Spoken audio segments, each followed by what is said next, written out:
اللہ ہمارے لیے کچھ چیزوں کا انتخاب کرتا ہے اور وہی دینے والا ہے اور وہی کسی کو کسی چیز سے محروم رکھنے پر قادر ہے. اس لیے ہر چیز اللہ کی طرف سے ہے. جب اللہ نے نبوت عطا کی تو انہیں چنا جنہیں وہ اس عظیم منصب کے لیے منتخب کرنا چاہتا تھا، اور ان میں سب سے بہترین ہمارے نبی ہیں. ہمیں یہ بات جاننی چاہیے کہ اللہ نے جن لوگوں کو چنا انہیں بار بار آزمائشوں سے گزارا. اگر آپ یہ سمجھتے ہیں کہ آپ کی زندگی میں مسائل، مشکلات، مصیبتیں یا آزمائشیں ہیں تو آپ کو ان لوگوں کی زندگیوں کو دیکھنا چاہیے جنہیں اللہ نے ہم سے بلند مقام پر رکھا، یعنی انبیاء علیہم السلام.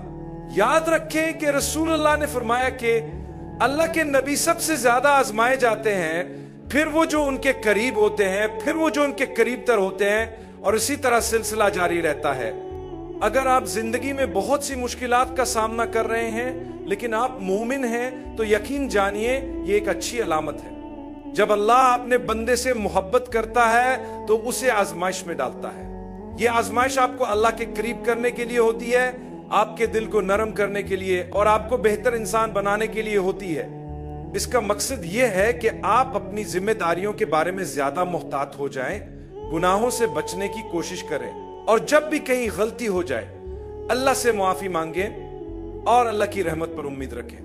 حضرت زکریا کی کوئی اولاد نہیں تھی اور وہ اولاد کی خواہش رکھتے تھے.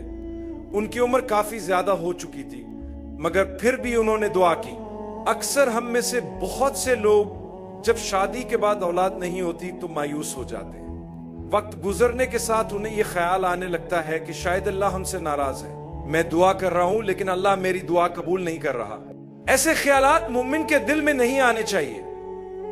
ہمیں یہ سمجھنا چاہیے کہ اللہ جو کچھ بھی ہمارے لیے مقرر کرتا ہے وہی ہمارے لیے بہترین ہوتا ہے.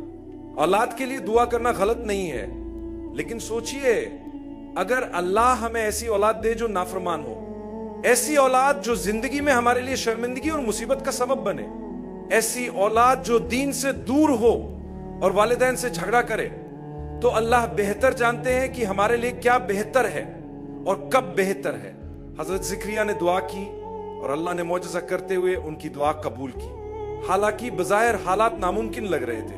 اگر اللہ حضرت زکریا کے لیے معجزہ کر سکتا ہے تو ہمارے لیے بھی کر سکتا ہے. میں نے ایسے لوگوں کو دیکھا ہے جن کے 8, 10, 14 حتیٰ کہ 20 سال بعد اولاد ہوئی. یہ سب اللہ کے فیصلے ہیں. اللہ کی رحمت سے مایوس نہ ہو. حضرت زکریا نے دعا کی، یا اللہ مجھے نیک و صالح اولاد عطا فرما. اللہ نے انہیں نیک اولاد عطا کی. میں ایک اور اہم پہلو پر بات کرنا چاہتا ہوں جو حضرت مریم کی کہانی سے جڑا ہوا ہے. جب انہیں حضرت عیسیٰ کی ولادت کی خبر ملی تو وہ پریشان ہو گئیں کہ لوگوں کو کیا جواب دیں گی. یہ بہت بڑا مسئلہ تھا، معمولی بات نہیں تھی. میرے بھائیوں اور بہنوں، انہوں نے کیا کیا؟ انہوں نے اللہ سے رہنمائی مانگی. اللہ نے ان سے فرمایا کہ خاموش رہو، صبر کرو اور ثابت قدم رہو، ہم تمہاری مشکل آسان کر دیں گے. لوگوں نے ان پر جھوٹے الزامات لگائے کہ وہ بغیر نکاح کے ماں بننے والی ہیں. کسی پر الزام نہ لگائیں، ہو سکتا ہے وہ اللہ کے کتنا قریب ہو اور آپ کو پتہ بھی نہ ہو اور ہم اپنی نادانی میں سزا کے مستحق بن جائیں. اللہ نے حضرت مریم کو حکم دیا کہ وہ خاموش رہیں اور صرف اشاروں سے بات کریں. اللہ نے خود ان کی بے گناہی کو ثابت کیا. بچے نے خود بول کر ان کی سچائی بیان کی. دیکھیں خاموشی کتنی قیمتی ہے. خاموشی نے ایک معصوم انسان کو کس طرح سہارا دیا. کبھی کبھی آپ پر لگائے گئے الزامات اتنے بڑے ہو سکتے ہیں کہ انہیں صرف اللہ ہی صاف کر سکتا ہے. فکر نہ کریں، صبر سے کام لیں، حالات کو سہنے کی عادت ڈالیں اور امید کا دامن نہ چھوڑیں. وہ دن ضرور آئے گا جب آپ مکمل خوشی کے ساتھ مسکرا رہے ہوں گے. بدترین صورت میں ہم قیامت کے دن پہنچیں گے اور اس صبر کا اجر دیکھیں گے جو ہم نے برداشت کیا تھا. تو فیصلہ کریں کہ آپ کس طرف ہونا چاہتے ہیں. کیا آپ ان لوگوں میں شامل ہونا چاہتے ہیں جو دوسروں پر الزام لگاتے ہیں، یا ان میں جو صبر کرتے ہیں اور اللہ کی رضا کے لیے خاموش رہتے ہیں؟ اللہ ہمیں ثابت قدمی عطا فرمائے. قرآن کی کئی آیات میں اللہ اپنے معجزات دکھاتا ہے، جیسے کہ بدر کے وقت اللہ نے فرشتوں کو بھیجا.